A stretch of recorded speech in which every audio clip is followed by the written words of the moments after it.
morning all of you. So we have completed nearly about 10 classes so far.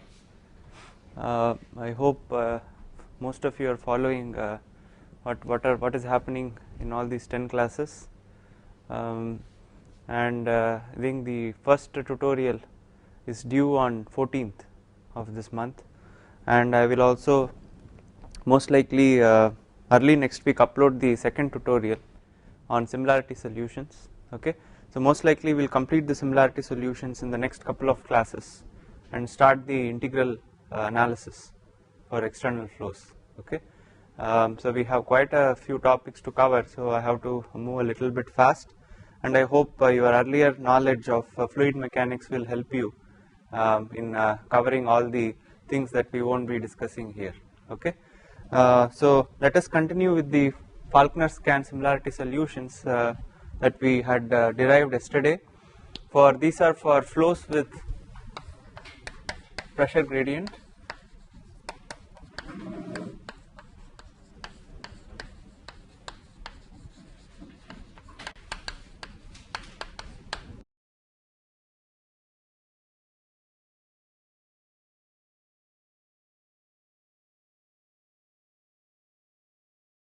And the final similarity differential equation appears in this particular form, and these are the boundary conditions. And once again you have to use the shooting method to solve the ODE numerically. I have also given you the 3 first order ODEs to which it can be reduced, and the same boundary conditions like that of the Blasius equation. So once you solve this okay, so one more thing is that so these are some of the velocity profiles if you solve the ODE by the shooting technique, and this is how the velocity profiles look, and these are the similarity profiles. So I am plotting eta on the y axis and f prime, which is nothing but the non-dimensional velocity on the x axis, and I can substitute different values of m into this, and for each value of m I can solve the ODE by shooting method, and I can plot the profiles. For example, m equal to 0, this is the flat plate case. You get a profile something like this, exactly similar to the Blasius profile, and for positive values of m greater than 0, say like 0.33, something like this, so 1, it is something like this. So if you look at m equal to 1, this is the stagnation point flow, right, and this is your flat plate.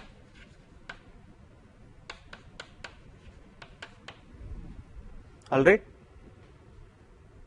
okay, so therefore if you look at your values of m which are basically increasing, okay, so the profiles are in this particular fashion, and for the values of beta, the wedge angle, I mean let me once again draw the representation so that you can understand. Okay, so can you tell me how the m and beta are related? Or beta pi is your wedge angle, beta by 2 minus beta. Okay, so for negative values of beta, that is, I was giving an example when you roll this in the anti-clockwise direction, so that they both coincide, that is the m equal to 0 case, and if you roll it further, roll this particular surface further down, it becomes negative. Okay, for the negative values, typically if you make it more and more negative, you will get adverse pressure gradient flows, right, the example that we have seen yesterday, and for a particular value for m which is exactly minus 0.091, you will see the flow is separating. Okay, so at this particular location, the boundary layer theory will not be valid anymore, so there is no point in going further less than minus 0.091. So this is the limit of m where you can, up to which you can go negative, and the value of m up to which you can also go on the other side. For typically we are more interested up till the stagnation flow, so we can go up to m equal to 1. Okay, so what is happening to the velocity gradients?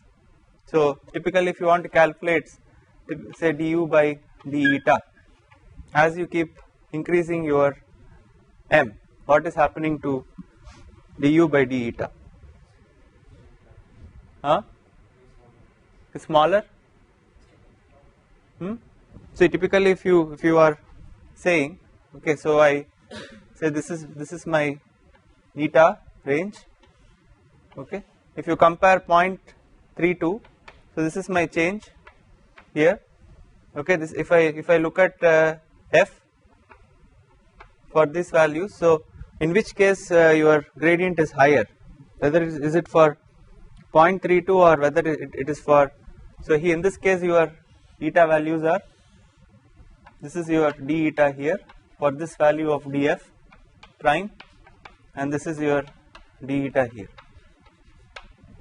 okay, in which case the d eta will be more, for this case, so therefore in which case the gradient will be higher for this case, okay. So as you keep increasing your m, okay, the velocity gradients become more and more steeper, okay. So therefore so this is to do with the particular kind of flow that you are looking at. So typically what you can do, I will give you some problems where you can substitute the corresponding configuration according to the value of m, and you can get these profiles, and you can try to see how the variation in the slope appears to you. Okay, so this is all with respect to the solution. We are more interested in the derived quantities like the skin friction coefficient for the flow as far as the flow is concerned. So we can calculate the skin friction coefficient locally. So this is nothing but nu du by dy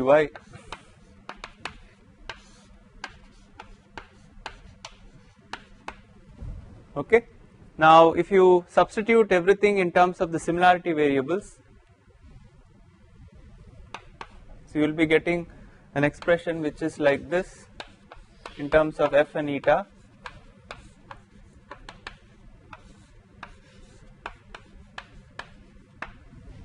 okay. So this depends on the curvature at the wall, this by now you all know. For the case of flat plate, the value of this is 0.332, so this leads to the familiar expression, Cf is 0.664 by square root of Reynolds number, okay. So now all we need to know is for a given configuration what is this curvature at the wall. Once we know that, we can calculate the skin friction coefficient locally for that particular configuration. So once you solve the equations by the shooting method for different values of m, we can have a nice tabulation where we can tabulate the curvature terms for different configurations.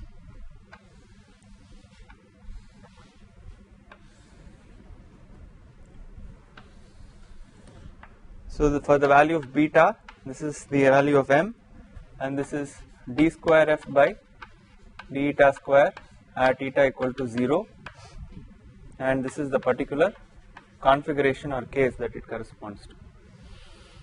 Okay, so beta equal to 1.6, okay.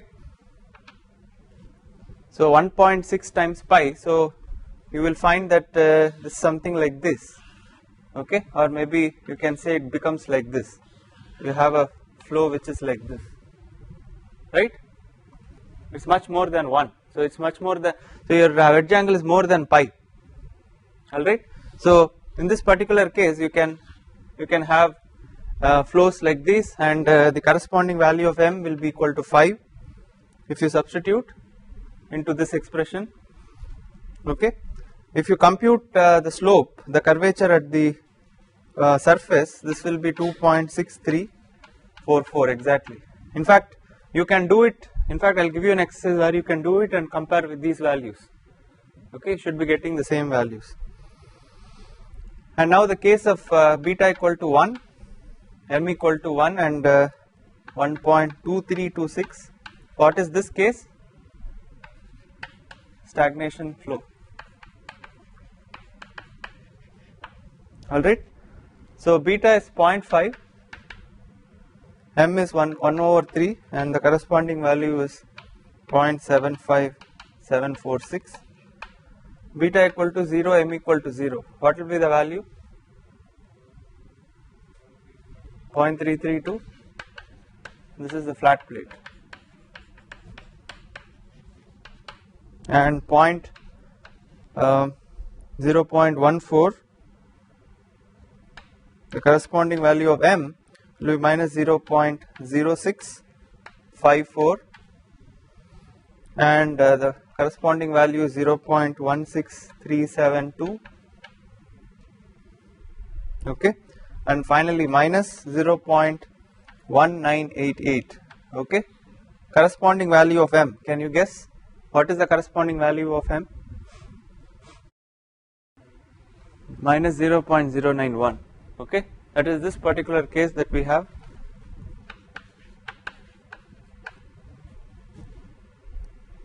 So what do you think will be the curvature for this? This is a separated flow, okay. At the point of separation, what is the slope? What will be du by dy for separated flow? So if you have a flow, suppose you have a gradient like this, and here you plot, you have profile like this, okay. Now at the point of separation, your profile becomes like this, and after that, in fact, it will be like this, okay.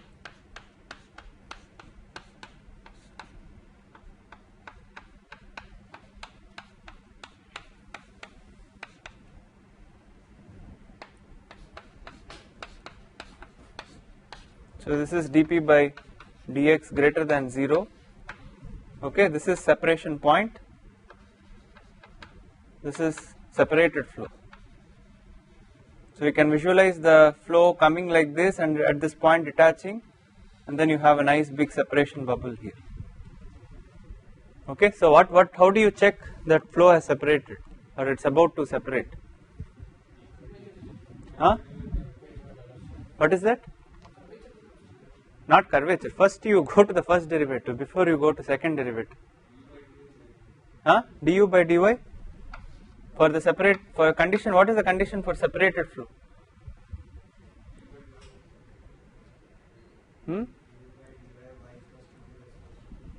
Du by dy at y equal to 0 equal to 0. This is the case, okay. Once it is separated, what is the condition there? It should be negative, okay. Therefore, what will happen to curvature when it is at the separation state? 0, right. So this has to be 0, and this is a separation case, separated flow. All right. So I think this is giving you final summary.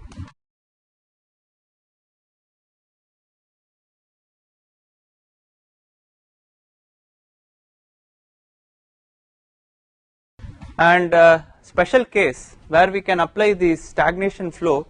If you look at flow past a circular cylinder, okay.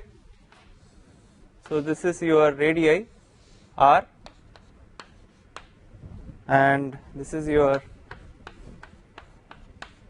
approaching free stream velocity, which is constant, and then the free stream, now when it travels over the surface, it becomes a function of your local coordinate x, and where x is defined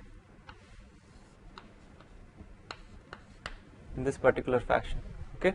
That is the sector location, sector distance starting from this point where it is 0, okay.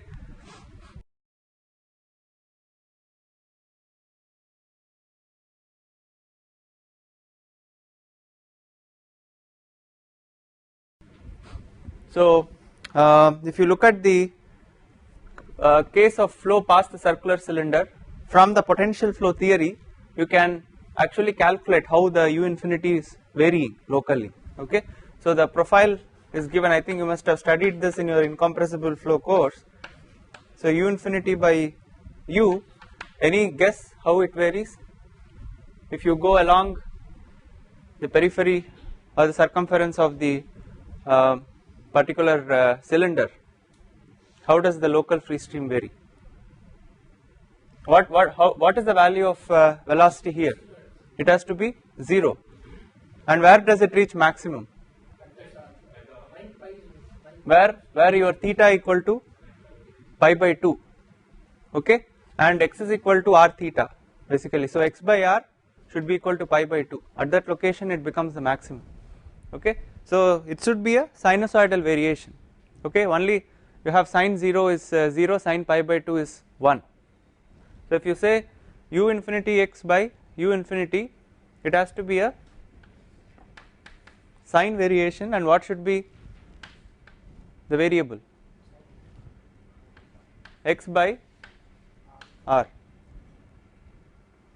Alright, maybe I can use capital R because this is your radii of the cylinder.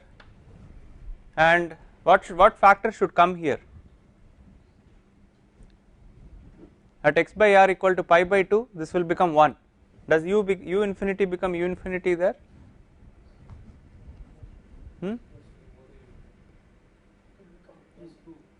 It should be 2, because it becomes exactly twice the, because it has to accelerate again from here. Once it accelerates, it has to go more than the free stream velocity there, okay. So this is your inviscid velocity profile for a circular cylinder. Now if you are looking at region values of x which are very small, that means close to the stagnation region, okay. So then you can approximate this sin x by r as simply x by r for small values of x, okay. So for small values of x by r, that is close to the stagnation, you can write your u infinity by constant free stream velocity as 2 x by r, okay.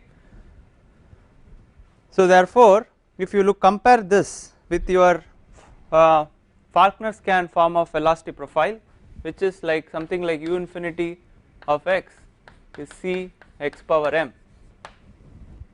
So what can you deduce? What should be value of m, what should be the value of c if you compare these two? C is equal to 2 u infinity by r, okay. And what is the value of m? 1, okay. So therefore this profile will be something like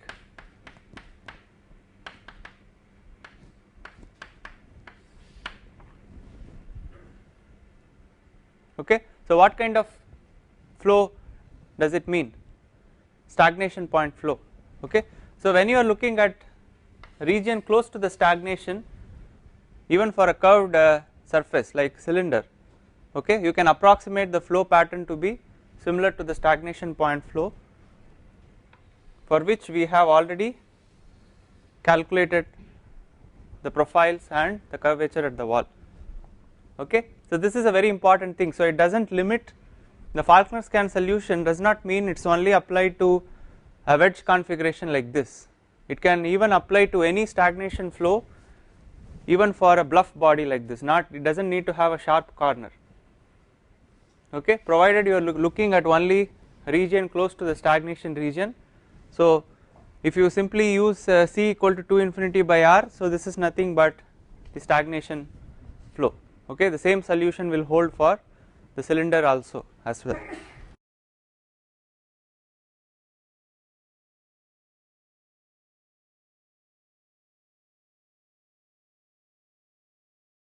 Okay, so this is a very important useful correlation, because to calculate, for example, the heat transfer in the stagnation region of a cylinder, you can solve the energy equation from the Falkner scan solution, and you can apply that to get the local Nusselt number profiles for the cylinder, okay. Okay, so for small values of x, your sin theta can be replaced as theta, right, okay. So therefore now we will move on to the heat transfer problem. So the boundary layer energy equation, when you write it down for the flows with pressure gradient or without pressure gradient, they are both the same, okay.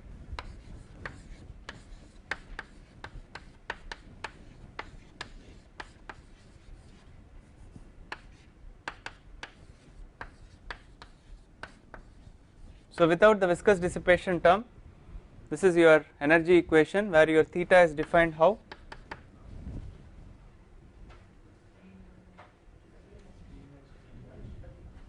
T minus Tw by T infinity minus Tw. So I want my temperature profile to look identical to the velocity profile, alright, and the boundary conditions at y equal to 0, your theta should be,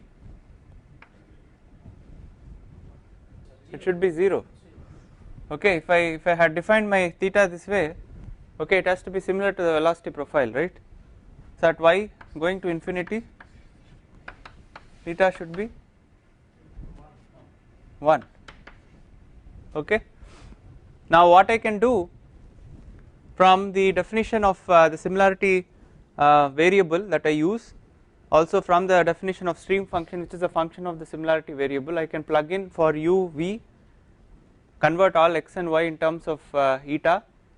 Okay, the same way that we did for the Blasius energy, you can apply that here, because it is no different, and except that when you write the similarity variable eta, here this is a function of u infinity of x by nu x, rather than simply u infinity in Blasius. So when you differentiate this with respect to x, you have to be careful now, you have to account for the variation of this. So you can substitute cx power m, okay, and then you can differentiate it. Okay, so for example, if you say that this is y square root of cx power m by nu x, so this can be written as y square root of c by nu into x power m minus 1 by 2. Okay, therefore if you say your d eta by dx, so this will be y square root of c by nu into m minus 1 by 2 into x power what? If I differentiate, what should I get? Exponent m minus 3 by 2, so I can write that as m minus 1 by 2 minus 1. Okay, so once again y c by nu x power, so this entire thing is what? Eta. So this will be m minus 1 by 2 into eta by x. Okay, so you should take care when you are differentiating and transforming the variables, now that your free stream velocity is a function of x. Okay, so appropriately you do all the substitution and transform this in terms of the similarity variable and everything in terms of f, and you will get the similarity equation for energy, d square theta by d eta square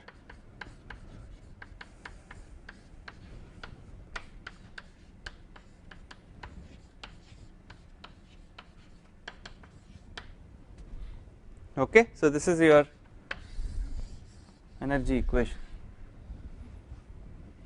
Okay, for the case of m equal to 0, this reduces to the flat plate energy equation, similarity solution.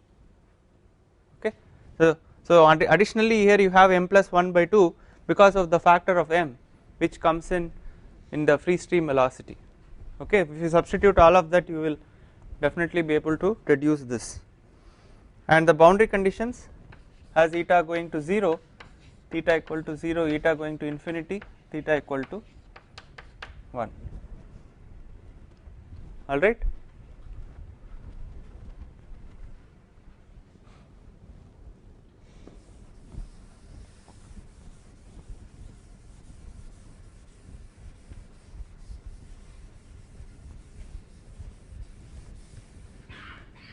Okay, so once you know the flow, you know the value of f, you plug it in.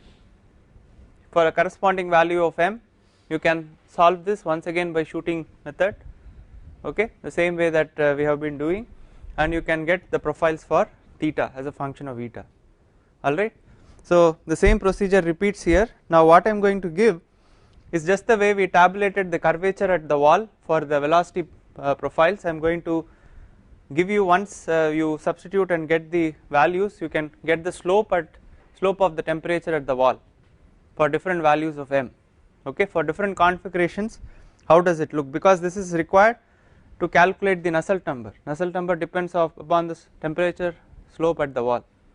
Okay, so if you do the tabulation, so d theta by d eta at eta equal to 0.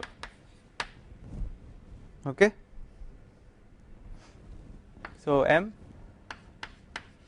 the Prandtl number.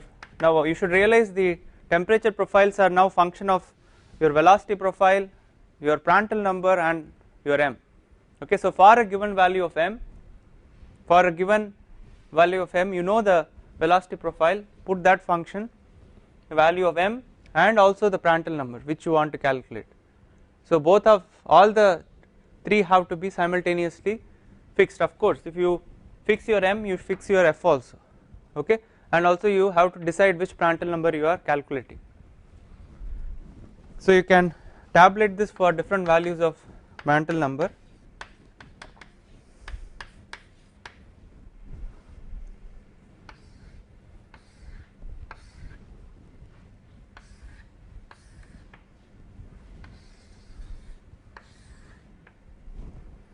So for m is minus 0.0753. Okay, okay, I am just giving you some value of m here, for which if you have Prandtl number of 0.7, this value becomes 0.242. Okay, I am just tabulating all the values here.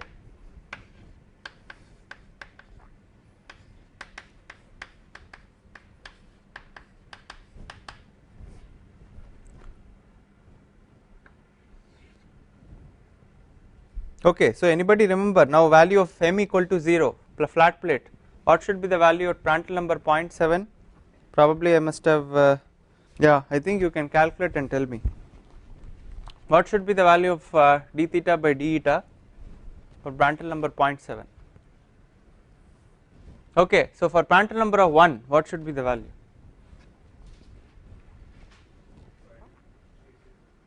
.332. Why? Yeah, because for the case where your Prandtl number equal to 1, I mean the velocity and the temperature profile should be identical. So the curvature d cube d square f by d eta square should be exactly equal to d theta by d. So this should be 0.332. So this value should be 0.332 into Prandtl number power 1 by 3. Okay, so what should be the value? So it will be something like 0.292, it will be reduced. So then this is 0.307 and 0.585, this is 0.730.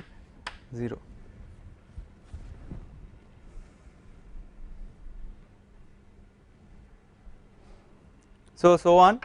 So if you go to m equal to 1, the stagnation flow 0.496, 0.523,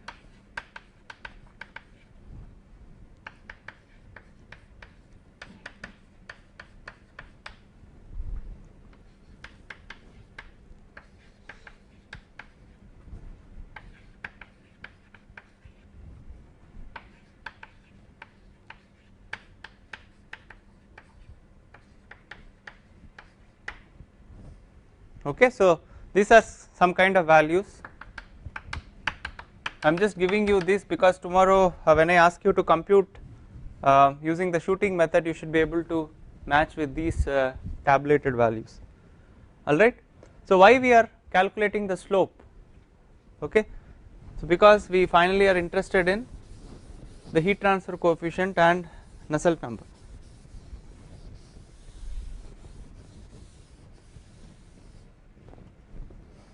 So therefore you can define your local heat transfer coefficient the same way, the wall heat flux divided by T wall minus T infinity. Okay.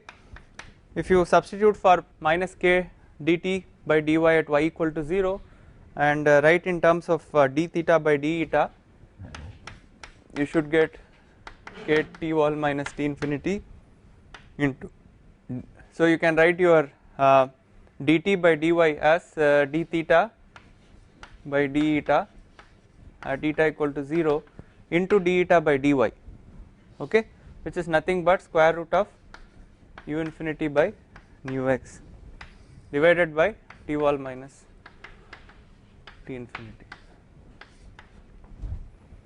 Okay, so finally, if you define your Nusselt number, local Nusselt number as hx by k, so that will result in d theta by d eta theta equal to 0 into, so you have x here, so square root of u infinity x by nu, which is nothing but your if you divide multiply h into x by k, so what happens to this particular term? Reynolds number, square root of Reynolds number. Okay, this is the same as what we did for the flat plate. Okay, there is nothing new here. Only thing you should now know for which configuration the value of d theta by d eta you have to pick, put it there, and then you will get the Nusselt number profile for that particular value of m.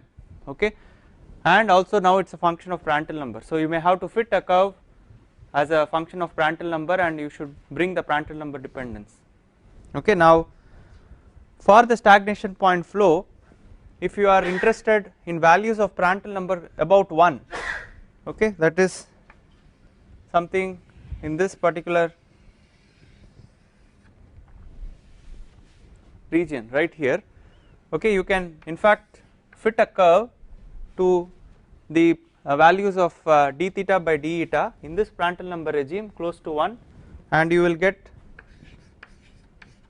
a nice curve fit of this particular form, which is 0.57 times Prandtl number to the power 0.4. Can you just check, if can you substitute Prandtl number as 0.8 and check whether you are getting something close to 0.523. Okay, so this is the kind of fit that you can do for m equal to 1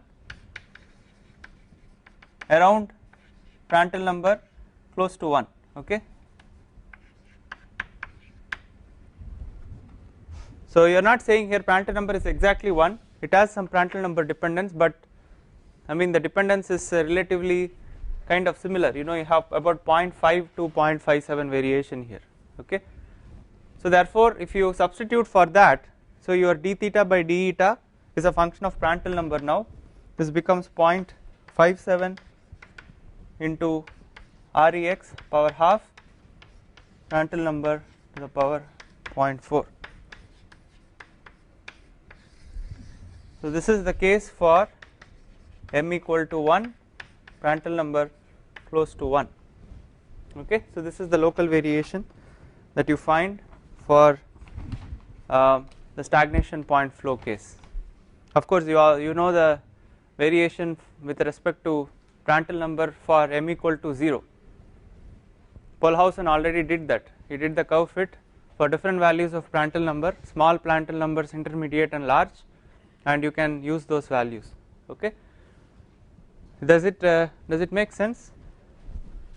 Okay, so that this is a reasonably good fit, okay, for Prandtl number close to 1. Okay, now so this is one example to show you for the stagnation, for example stagnation flow, how we can define the local variation in Nusselt number. Okay, so all this can be also equally verified by you. You can calculate the values of the slope, compare that for different values of m and Prandtl number with the tabulated values, and you can yourself correlate with these values right here. Okay, so now one more thing, as we said, if you look at the flow past a cylinder, okay, the flow that we are looking at right here, so apart from u infinity, suppose you heat this particular surface, so you are maintaining this at T wall equal to constant. Okay, so this is a flow. Apart from the flow, you also have a temperature profile. Okay,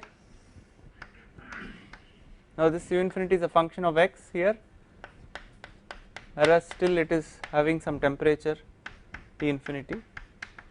So you have a velocity boundary layer, you have a thermal boundary layer which is simultaneously growing. So if you are interested in the stagnation region, for the cylinder, what is the variation in the Nusselt number. Okay. So now as we already shown, you can describe that by the stagnation flow m equal to 1, the same correlation will apply for this region as well. Okay. Now x is defined in this particular manner, okay, where this is your r, this is your origin, okay.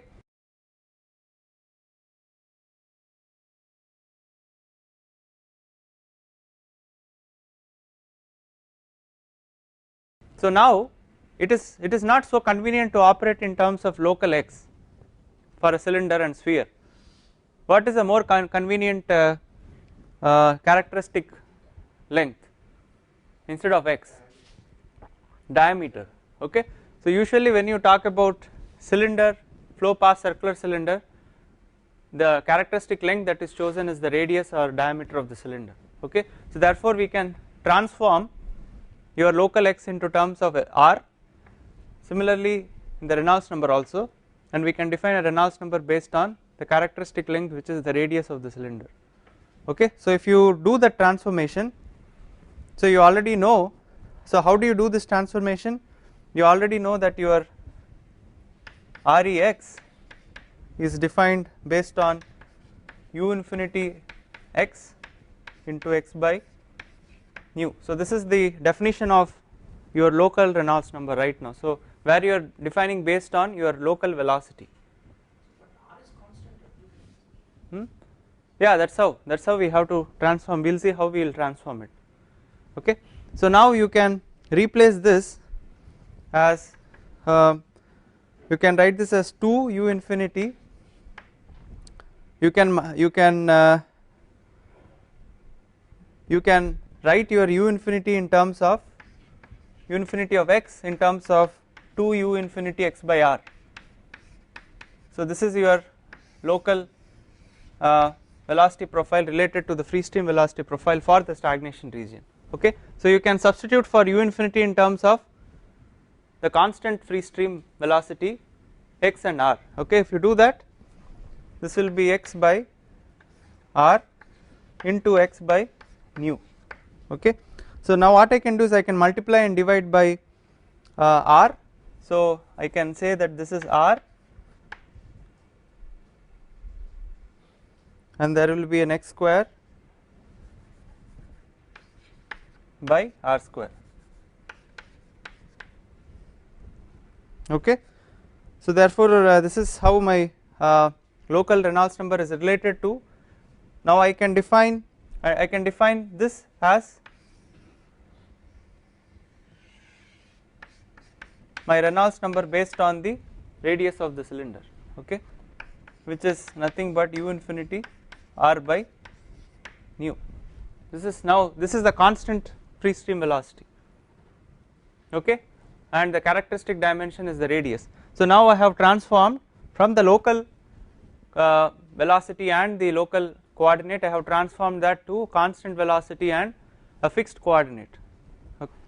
So the fixed dimension here is r, okay, and you have a factor x square by r square. Therefore if you substitute, you can find that your current nux is also hx by k, right. If you substitute for rex from there, you can finally write nu in terms of the radius, which is nothing but hr by k. So you have a 2 square root of 2 which comes out and multiplies with 0.57, that becomes 0.81, and this will be r to the power half and your Prandtl number to the power 0.4.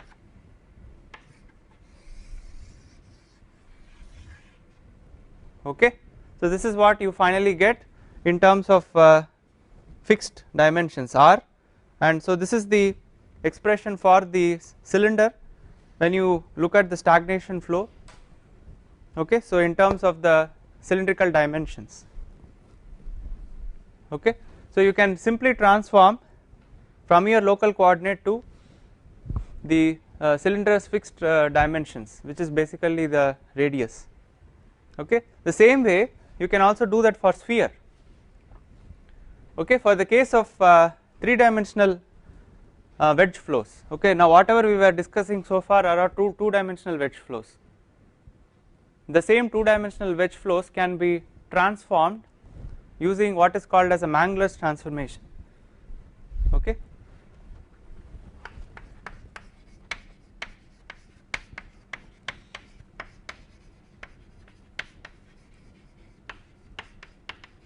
So if you happen to go through the boundary layer theory by Schlichting, okay, so he talks about 3-dimensional boundary layers. So there one way of deriving the similarity solution for 3-dimensional wedge flows is to take the 2-dimensional wedge flow solution, apply a particular kind of transformation called Mangler's transformation, and you will get the similarity solution for 3-dimensional wedge flows. And for that particular case where m equal to 1 for 3-dimensional wedge flows, that is the stagnation region, stagnation flow for 3-dimensional wedge flows, and that will be similar to the stagnation region flow for sphere in 3D. Okay, like we have equivalent to a 2D wedge flow stagnation region, we can correlate that to stagnation region of a cylinder. Same way a 3-dimensional axisymmetric wedge flow stagnation flow can be correlated to the stagnation region of a sphere. Okay, so you can also have a similar relationship for Nusselt number for a sphere from the applying the Mangler's. So anyway, Mangler's transformation is beyond the scope of this class. So I am just giving you an idea that you can also do that for 3-dimensional wedge flows. Okay, so I think with that we have more or less covered the flows with pressure gradient terms. Any questions so far, whatever we have done? So if you want to find out the transfer at that stagnation point, how can we denote the R is same theta equal to pi by 2 and yes, yes. So this just only says the Nusselt number in the stagnation region. That's it. That is only for that. Okay. So it is not really, you are not really varying the x, because variation in the x is actually confined to a small region near the stagnation point. So you just say that what is the stagnation point Nusselt number, for example. Okay, so based on the free stream Reynolds number and for a particular value of Prandtl number, you directly get the Nusselt number in the stagnation region of a cylinder. Okay, you don't once again look at the local variation of the Nusselt number and things like that, because the stagnation region is a very small region, correct? So the next class on Tuesday, what we will do for the same wedge problem. Okay, now the wedge problem that we have taken, we can add one complicated boundary condition, which is, so far we have assumed that your no slip exists at the wall, which is correct, but it is quite possible you can have some small vertical velocities at the wall, correct? So this is your local coordinate x and y. So therefore you can have your v velocity and u velocity at the wall. Anyway, your u velocity is equal to 0 because it cannot slip tangentially, but it is quite possible that you are blowing or you can suck. This is called flows with transpiration. Okay, so this is a typical flow with transpiration. So in that case you can have a small value of vertical velocity at the wall. It will not be that much, but it will be small enough. So typical applications are if you are looking at boundary layer separation control. Okay, so typically you can blow some small velocity, okay, in order to control the separation point, or if you have a massive separation, you can suck the separation bubble by means of flow suction, and therefore you can avoid separation. So typically in like airfoils, you can do this kind of flows to control the drag and stalling of the airfoil and so on. Okay, so these are extension of the same Falkner-Scan solutions. The same solution or same equation, the similarity equation what we derived will exist and it will hold true for this case also, only the boundary condition will now change. Okay, so far we have said at y equal to 0 v equal to 0, but now will v has a small component, so that has to be included and we can use that as a more generalized solution. Okay, so if you do this solution, this will be the most general solution for whatever we have seen till now. Okay, that includes all kinds of configurations, also different kinds of boundary conditions. For limiting case where v equal to 0, it becomes the solution that we had derived till now. So okay, we will look at this particular case in the next class, and with that we will complete the similarity solutions. Okay.